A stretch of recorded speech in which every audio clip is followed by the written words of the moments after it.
To those protesters today, gate-crashing Jim Chalmers' speech and demanding no more coal, no more gas, they've just been shown up as even greater fools by Donald Trump. Besides, the Treasurer still insisting today we had to move away from coal and gas, even if he didn't quite like the question. We had a few unexpected guests earlier today, and they were asking you, when will Labor stop approving new coal and gas projects? Well, I don't think it's a good idea to reward that kind of behaviour by asking their questions for them. What we're trying to do is to strike the right balance, recognising that we can make ourselves an indispensable part of the global net zero economy. In fact, early today, US President Donald Trump went in exactly the opposite direction, posting that after years of being held captive by environmental extremists, lunatics, radicals and thugs, allowing other countries, in particular China, to gain tremendous economic advantage over us by opening up hundreds of all coal-fired power plants, I am authorising my administration to immediately begin producing energy with beautiful, clean coal. Joining me is Tuesday regular commentator, Nationals frontbencher Matt Canavan, the former Resources Minister. Matt, what an interesting announcement by Donald Trump. It just completes the trifecta. You've got China already building 2 new coal-fired power stations a week. You've got India also building more, not as many, but still building more.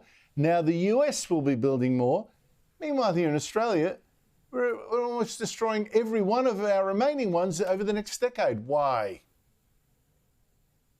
Well, Andrew, it's very concerning news. Should be concerning news for all Australians, because already under this Labor government, our nation is de-industrialising before our eyes, and we're now going to get left behind even further on energy costs, on energy competitiveness, and that will destroy what's left of our manufacturing industry unless we turn these things around. I mean, you're right. This is not just about Donald Trump's decision. China is building 162 coal-fired power stations, 161 as we speak, 161 coal-fired power stations. India, 32 coal-fired power stations. Indonesia, 14.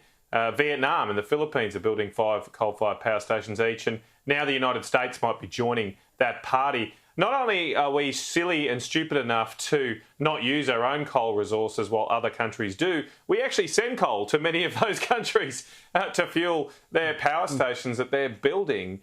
To take our jobs, to take our industries. We've already lost our nickel industry to Indonesia because they're building cheap coal-fired power stations and undermining the cost of production of Australian nickel. How many more industries do we have to lose before our nation wakes up that we are still trying to stay at a party that everyone else has left? It's all very depressing now, this net zero party. All the green bunting's left over the floor. Just like all climate rallies, no one picks up their rubbish. And we're the ones left holding the can here unless we do something about it quickly. I think we should put Australians first because nothing we do is going to change any temperature of the globe. We're not going to change the temperature of the globe one iota by not building a coal-fired power station. But if we do build some new, cheap coal-fired power stations, we just may save manufacturing jobs in this country, bring down the cost of energy and bring down the cost of everyday goods for Australians.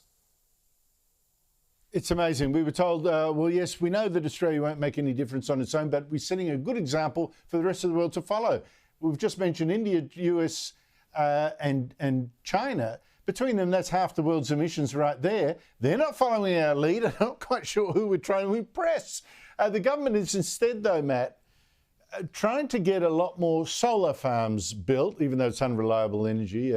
And even though 5 solar farms in Victoria, owned by a company called SunGrow, have been told to shut down until they mow the grass after one started a grass fire.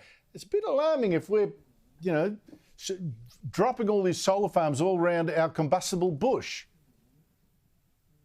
Well, I just wish we listened to people on the ground, Andrew, who know the risks of bushfires. The people I speak to in rural fire service organisations have been raising these issues for some time about the risk of wind turbines exploding, solar farms, yes, contributing heat and catching, combusting things around it, and batteries, of course, as well, have already caused a number of fires around the country.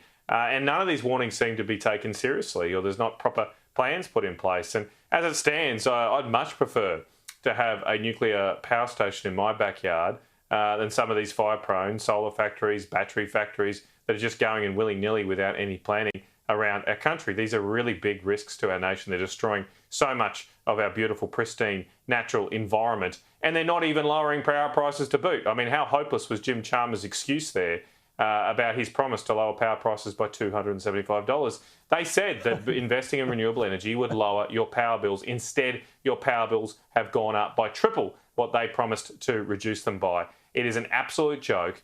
And if we keep doubling down on this failed policy, well, we just meet the definition of insanity, don't we?